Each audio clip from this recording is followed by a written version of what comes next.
Le sujet de conversation numéro un peu partout ce matin, et plus spécifiquement à Paris, c'est sûr, le débat Dati, Grégoire, Chikirou, que vous avez été nombreux à regarder hier soir sur BFM TV. A-t-il fait bouger les lignes? En tout cas, il était musclé, ça c'est sûr. Il y a eu plusieurs moments de tension très forts. On est allé ce matin, nous, dans les rues de Paris pour demander aux électeurs ce qu'ils en avaient pensé. Regardez. J'ai trouvé que c'était pathétique, c'était rien, c'était vide. Je veux dire, ils n'ont pas répondu sur un des sujets qui nous préoccupe vraiment, nous les parents. C'est sur le périscolaire, ça a été aucune réponse, aucune solution. J'ai trouvé que c'est pas inintéressant comme exercice, mais c'était très... je trouvais que les gens se coupaient beaucoup la parole et que c'est difficilement audible parfois. Voilà, pour ces premières réactions, ça n'a pas valeur de sondage, évidemment, mais c'était pour prendre un petit peu le pouls, la température, quelques heures après ce débat qui est très commenté ce matin. On réagit d'ailleurs du côté d'Emmanuel Macron, on va vous le dire dans quelques instants. D'abord, sur ce plateau, Laurence Saillet pour la liste Dati, Daniel Simonet pour la liste Grégoire. Peut-être une première réaction. Alors évidemment, chacune, vous avez trouvé que votre champion était le meilleur, donc je vous pose même pas la question. En revanche, dites-moi ce que vous avez pensé de l'adversaire. Daniel Simonet, en quelques mots, qu'avez-vous pensé de Rachida Dati hier? J'ai trouvé que Rachida Dati, finalement, c'est un scratch pour moi, ce débat, parce que à chaque fois qu'on lui a posé des questions précises, elle a été incapable d'y répondre. Regardez, sur les personnes présentes sur sa liste, ces colistiers qui ont tenu des propos racistes, elle n'est pas capable de répondre. Tous les soutiens de l'extrême droite, elle n'est pas capable de répondre. Sur le cœur de ces sujets, qui est la question de la taxe foncière ou du stationnement, elle n'est pas capable de répondre. Sur le coût d'une caméra de vidéosurveillance, elle n'est pas capable de répondre. Donc elle est vraiment, je trouve, passée pour quelqu'un qui ne maîtrise pas ces sujets, qui est dans l'agressivité et qui est dans le trumpisme, et notamment sur la question du périscolaire. J'ai trouvé ça très trumpiste de sa part, avec zéro proposition sur un sujet pourtant d'une gravité Même question, Laurence Saillet, comment avez-vous trouvé l'adversaire, Emmanuel Grégoire? Alors, écoutez, moi j'ai trouvé qu'il était fuyant, fuyant sur son bilan, et on comprend pourquoi. C'est-à-dire que sur le périscolaire, il n'a répondu à rien, il n'a rien vu, il n'a rien entendu, c'est pas de sa faute. Contrairement à ce que dit Madame Simonet, Madame Dati a expliqué ce qu'elle allait faire, plusieurs mesures, dont une, peut-être que vous aviez éteint la télé à ce moment-là, où elle dit qu'il n'y aura plus jamais un enfant, un adulte seul devant un enfant, et qu'on allait revoir tout le recrutement. Mais je ne vais pas refaire... Alors, on ne refait pas le débat, oui, c'est pas l'idée. Tout le monde veut qu'il n'y ait Allez-y, finissez. Mais en tout cas, vous ne l'avez pas fait. Donc ça, c'est une chose. Donc fuyant et faible. Et moi, ce que j'aime d'Rachida Dati, si vous voulez, vous pouvez la trouver trumpiste. De toute façon, quand une femme a des opinions, on la trouve trumpiste, hystérique. Elle est déterminée à changer Paris. Politique. Et moi, c'est pour ça que je l'ai rejoint. C'est parce qu'elle va faire ce qu'elle a dit et elle était déterminée. Et lui, il était faible et acculé sur un bilan qu'il ne veut pas assumer. On va revenir sur cette soirée, sur les moments polémiques, parce qu'il y en a eu de nombreux, et ça rebondit ce matin. C'est pour ça qu'on vous en parle, parce qu'il y a eu beaucoup d'accusations de mensonges de part et d'autre, notamment sur un point. Regardez ce que Emmanuel Grégoire a dit à propos du retrait de Madame Knafo. Il a dit que Emmanuel Macron, ou lui, l'Élysée en tout cas, était intervenu pour faire en sorte que Sarah Knafo se retire. On va apercevoir, je l'espère en tout cas, la phrase d'Emmanuel Grégoire, la voici, à différents niveaux pour faire en sorte d'aider au retrait de Sarah Knafo. Et ça, Léopold Audebert, ça n'a pas du tout plu du côté de l'Élysée qui a réagi il y a quelques minutes. Oui, via son entourage, effectivement, c'est pas anodin quand l'Élysée réagit comme ça, rapidement, alors qu'Emmanuel Macron, on le rappelle, est à Bruxelles aujourd'hui pour un Conseil européen. Voilà ce que déclare l'entourage du chef de l'État. Les accusations graves portées par M. Grégoire sont fausses. En aucune façon, le président de la République n'est intervenu pour le retrait de la candidate d'extrême droite à Paris. La fébrilité, poursuit l'entourage d'Emmanuel Macron, ne saurait justifier un tel dérapage, mensonge indigne et calomnieux qui ne grandit pas son auteur. Voilà ce qu'a déclaré à propos donc d'Emmanuel Grégoire ce matin, l'entourage du chef de l'État. Nous, ce qu'on sait d'après nos informations, c'est que dimanche soir, il y a bien eu un appel entre Emmanuel Macron et Édouard Philippe. Ils se sont parlé, que le chef de l'État met en avant à ce moment-là le fait qu'il souhaite qu'il y ait un rassemblement, mais non pas avec Madame Knafo, mais avec Monsieur Bournazel, pour que son camp, le camp centre-droit-droite, soit réuni en vue d'un second tour. Mais donc cette thèse, cette théorie-là, d'une volonté de désistement de Sarah Knafo est totalement balayée par l'Élysée aujourd'hui. Et Sarah Knafo elle-même a réagi il y a quelques instants 10 ans. Monsieur Grégoire, comment pouvez-vous penser une seconde qu'Emmanuel Macron fasse plier l'autre camp? Vous sortez d'un débat calamiteux. Emmanuel Macron n'arrive même plus à se faire respecter de ses propres alliés. Pourquoi aurait-il une influence sur ses opposants?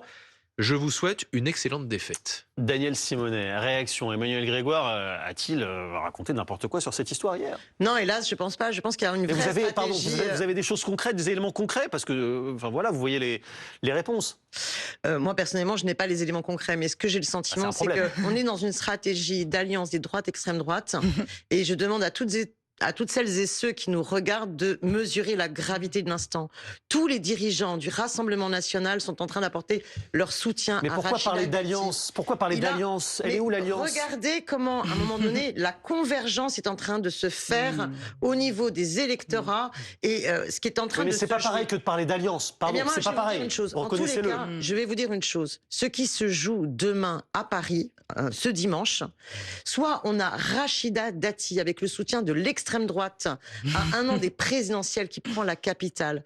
Soit, oui, mais hors alliance. Bien.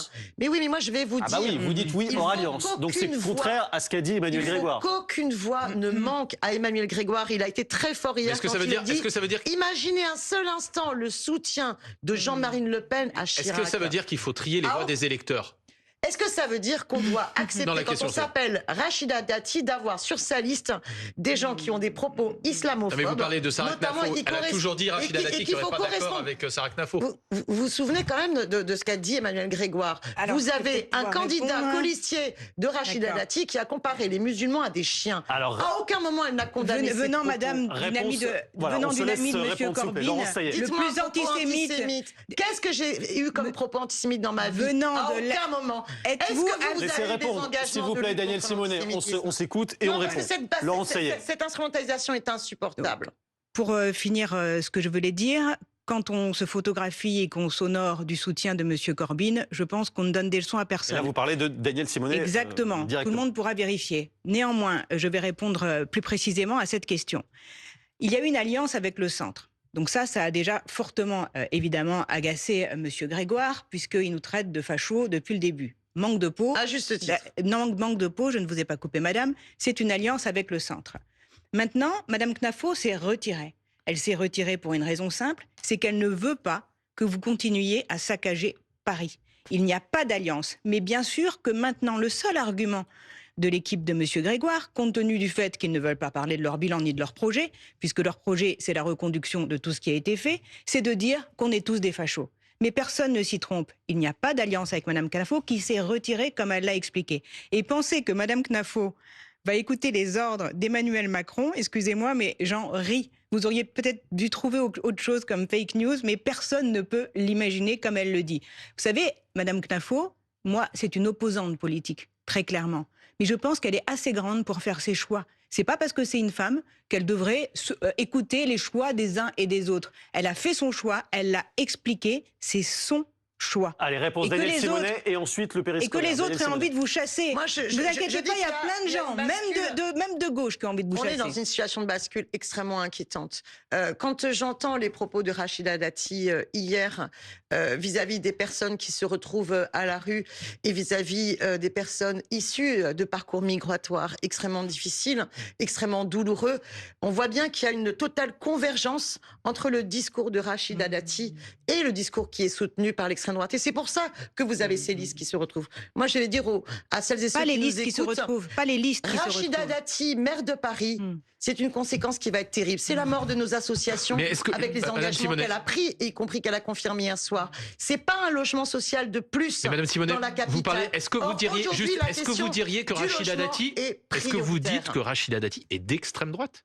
Non, je dis que dans les propos de Rachida Dati, comme d'ailleurs dans les propos aussi d'autres membres du gouvernement, vous avez un glissement complet qui reprend des idées, bien sûr, de l'extrême droite. Et bien sûr, les migrants. Alors, attendez, on va essayer d'avancer un peu. Et donc, il faut s'y opposer, et vu le mode de Vous, les migrants, vous les mettez dans des tentes, dans des conditions indignes. C'est ça votre humanité, madame. Mais ça, c'est de la Refaisons pas le débat d'hier, s'il vous plaît.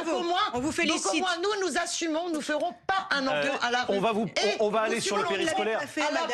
À l'abandon de l'État. Pourquoi vous ne l'avez pas fait, vu le mode de scrutin que tout le monde comprenne bien, c'est la liste qui arrive en tête. Allez, pas en même temps. Je voudrais qu'on avance. qui aura le maire de Paris. Donc toute voix qui se perdrait, qui n'irait pas sur Emmanuel Grégoire, peut prendre le risque de faire élire Je voudrais Dati. qu'on avance sur la Chance pour question Paris. du périscolaire parce que là-dessus aussi, il y a eu pas mal de polémiques hier. On s'est accusé de mensonges de part et d'autre. Et Guillaume Darey, du côté de Rachida Dati, on a notamment expliqué que ce sujet du périscolaire, il avait été porté à la connaissance de Monsieur Grégoire il y a déjà longtemps. Et vous, Oui, vous avez c'est voulu en vérifier avril ça. 2015, effectivement, ça avait été évoqué par un certain nombre de candidats au cours de cette campagne, notamment un conseil de Paris au cours duquel Jean-Pierre Lecoq, qui est le maire du 6e arrondissement, avait alerté effectivement sur cette question-là. Je vous propose qu'on puisse écouter, c'est un petit extrait qu'on a découpé. Vous avez eu le soutien de tous les responsables. On sait qu'a été négocié en coulisses à votre profit le retrait de Madame Knafo. Imaginez-vous un seul instant. Allez,